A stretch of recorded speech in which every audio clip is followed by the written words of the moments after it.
नमस्कार, मैं हूं एडवोकेट जितेंद्र दलाल और आपका स्वागत करता हूं आपके अपने YouTube channel the legal aid में।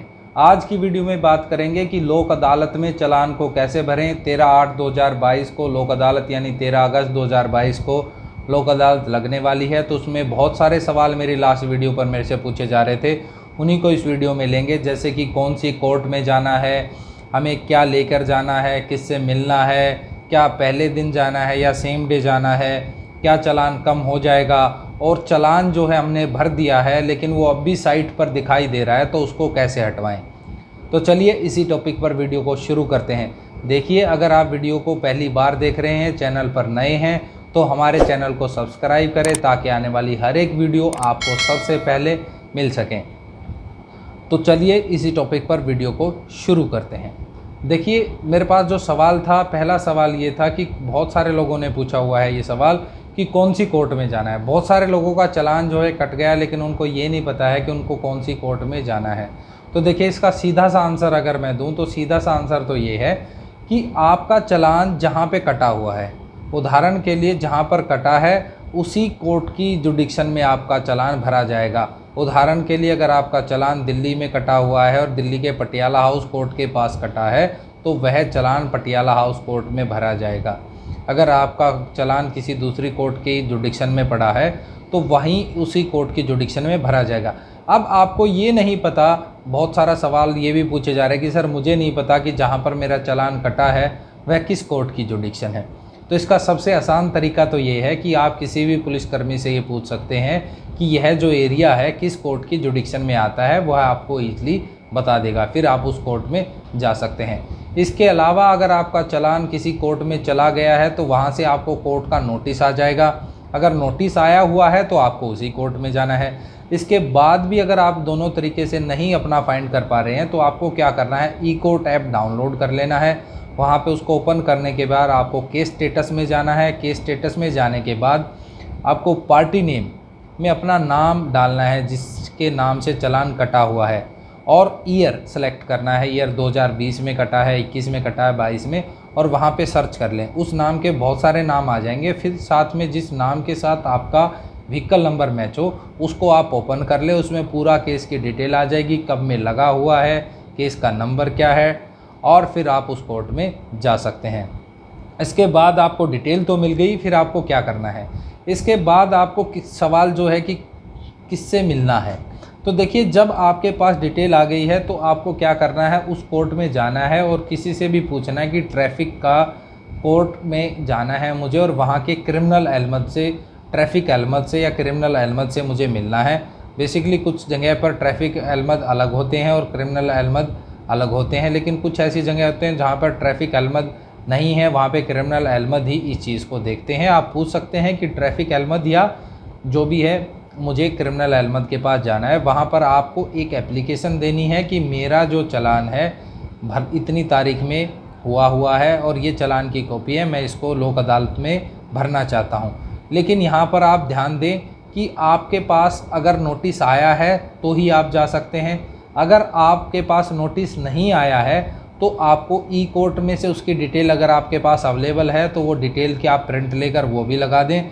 अगर आपका चालान कोर्ट में आया हुआ है तो ही आप उसको लोक अदालत में भर सकते हैं, या आपके पास कोई नोटिस आया है तो ही आप उसको लोक अदालत में भर सकते हैं। बिना नोटिस के और बिना ई कोर्ट में, और जब तक कोर्ट में नहीं आया है आप उसको लोक अदालत में नहीं भर सकते हैं। उसके बाद आप सवाल पूछा गया कि साथ क्या लेकर जाना है। देखिए, आपको क्या साथ में लेकर जाना है। एक तो चालान जो आपका कटा हुआ है वो जो ओरिजिनल चालान लेके जाना है, उसकी कॉपी है तो कॉपी लेके जाएं। अपना आधार कार्ड साथ में लेके जाएं।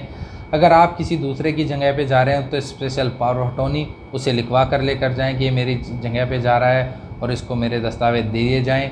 उसके बाद आपको एक एप्लीकेशन लेके जानी है कि मैं अपने चालान को भुगतना चाहता हूँ, वो एप्लीकेशन आपको साथ में लेके जानी है। अपने ओरिजिनल जो भी आपका व्हीकल, उससे संबंधित जो भी दस्तावेज हैं वो आपको साथ में लेकर जाने हैं। उसके बाद एक सवाल था कि सेम डे जाना है या पहले जाना है। तो देखिए, अगर आपके पास नोटिस आया हुआ है तो आप सेम डे चले जाएं, आपको कोई दिक्कत नहीं है। आप उस दिन एप्लीकेशन दें या डायरेक्ट सीधा कोर्ट में आप चले जाएं। अगर आपके पास सम्मन है या नोटिस है उस डेट का जिस दिन लोक अदालत लगी हुई है, उदाहरण के लिए 13/8/2022 को लगी है, 13/8/2022 का आपके पास नोटिस आया हुआ है तो आप डायरेक्ट कोर्ट में जाएं, अहमद को नोटिस दिखाएं और आपका नंबर लग जाएगा। जैसे आवाज़ लगे आप अपने चालान को भर सकते हैं। अगर नोटिस नहीं आया है, ई कोर्ट से आपने डिटेल ली है, तो उस डिटेल के आधार पर आपको एप्लीकेशन देनी पड़ेगी और फिर आपका चालान निकलेगा और कोर्ट में पेश हो जाएगा। तो अगर आपका चालान के लिए नोटिस नहीं आया है और अगर आपके पास टाइम है तो आप एक दिन पहले जाएं और एक दिन पहले वो एप्लीकेशन दे के आएँ कि मेरा एक चालान है जिसका ई कोर्ट नंबर ये है या ट्रैफिक नंबर ये है और कोर्ट में आया हुआ है और मैं इसे कल की लोक अदालत में भरना चाहता हूँ, कृपया इसे कल की लोक अदालत में रखा जाए। फिर आप अगले दिन जब जाएंगे तो आपके डॉक्यूमेंट वहाँ पर तैयार मिलेंगे और अपने चालान को आप भर सकते हैं। उसके बाद एक ये और मेरे से सवाल पूछा गया कि क्या सर बिना नोटिस के हम जा सकते हैं, यानी कि बिना अगर लोक अदालत का हमारे पास ट्रैफिक चालान के लिए कोई नोटिस नहीं आया तो क्या हम जा सकते हैं? देखिए, अगर आपके पास कोई नोटिस नहीं आया और आपका चालान आपको पता है कि कोर्ट में आया हुआ है, ई कोर्ट से आपने चेक कर लिया है, तो आप फिर भी जा सकते हैं। सिर्फ आपको एप्लीकेशन देनी होगी कि मैं अपने चालान को भुगतना चाहता हूं। उसके बाद सवाल बहुत ही लोगों द्वारा पूछा गया है कि क्या जो चालान है वो कम हो जाएगा। देखिए, बहुत लोग मुझसे कमेंट भी करते हैं और व्हाट्सएप पे भी पूछते हैं, मेरी टीम भी इस बारे में मुझसे काफ़ी बार पूछती है कि क्या ये सर कम हो सकता है या नहीं। तो देखिए, मैं आपको बता दूं, ये डिपेंड करता है कि सिचुएशन पे और जज साहब कैसे हैं और हाई कोर्ट या सुप्रीम कोर्ट की जो डायरेक्शन आती हैं कई बार चालान के लिए, उनके लिए स्पेशल अगर कोई लोक अदालत है तो उसमें चालान कम हो जाता है। अगर साधारण शब्दों में मैं आपको बताऊं तो मोस्टली केसेस में चालान कम हो जाता है। उसके बाद एक और सवाल कि क्या मेरी जगह पर और कोई जा सकता है। तो देखिए, जैसे मैंने बताया, अगर आप नहीं जा सकते हैं, सपोज़ आपके बेटे का चालान है और आप जाना चाहते हैं, तो आप अपने बेटे से सिंपल एप्लीकेशन लिखवा के भी ले जा सकते हैं और उससे स्पेशल पावर ऑफ अटॉर्नी 50 रुपये के स्टाम्प पे बनवा भी सकते हैं कि मेरा एक चालान है जो मैं किसी कारणवश नहीं भुगत सकता और जिसको मेरे पिताजी भुगत सकते हैं, और उनको ओरिजिनल जो मेरे दस्तावेज़ हैं वो जमा है वो उनको दे दिए जाएँ और मेरे चालान का भुगतान मेरे पिताजी के माध्यम, जिनका नाम ये है और जिनका आधार कार्ड साथ लगा हुआ है, उनको भुगतान करने दिया जाए। तो आपकी जगह पर वो आपके रिलेटिव या फादर में था कोई भी भर सकते हैं। उसके बाद एक बहुत ही ज़्यादा सवाल पूछा गया है कि चालान आपने भर दिया है, उदाहरण के लिए आपने चालान लोक अदालत में भर दिया है या आपका चालान हुआ फिर आपने ऑनलाइन उसको पे कर दिया, लेकिन फिर भी वह चालान जो है ट्रैफिक की वेबसाइट पर शो हो रहा है कि पेंडिंग दिखा रहा है या आपके जो दस्तावेज़ वहाँ पे जमा थे वो आपको वापस नहीं मिले हैं, तो आप उसको ऑनलाइन कैसे हटवाएं। देखिए, बहुत सारे लोगों के ये कमेंट और व्हाट्सएप पर सवाल आ रहे थे, तो मैं आपको डिटेल में बता देता हूँ। अगर आपने एक चालान विद इन टाइम, आपको एक चालान आज की डेट में हुआ है और आपने कल की डेट में उसको पे कर दिया, तो मोस्टली वो चालान आपकी वेबसाइट पर शो नहीं करेगा, वहाँ से हट जाएगा।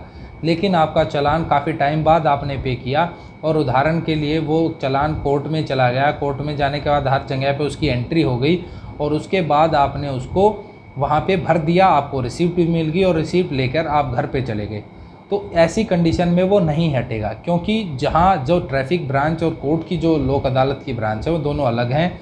उनका कोऑर्डिनेशन नहीं होने की वजह से आपको जो एंट्री है वहाँ से नहीं हट पाती है। तो आपको जो रसीद मिलती है वो रसीद आपको संबंधित जो भी आपका ट्रैफिक जो भी ब्रांच है उसमें लेकर जानी है और एप्लीकेशन वहाँ पे देनी है कि मेरा ये चालान था जिस व्हीकल नंबर से संबंधित था, मेरा ये नाम है और मैंने चालान को फलानी लोक अदालत में भर दिया है जिसका रिसीप्ट इस एप्लीकेशन के साथ में लगी हुई है, कृपया मेरे इसको ऑनलाइन हटाया जाए। फिर आपका जो है वहाँ से हट जाएगा। उम्मीद करता हूँ कि आपके सवालों के जवाब आपको मिले होंगे। इससे अलग अगर आपका कोई सवाल है, सुझाव है, तो आप हमें व्हाट्सएप भी कर सकते हैं, कमेंट भी कर सकते हैं। उम्मीद करता हूं कि आपको मेरी वीडियो पसंद आई होगी, तो प्लीज़ मेरी वीडियो को लाइक करें, शेयर करें और मेरे चैनल को सब्सक्राइब करें। जय हिंद, जय भारत।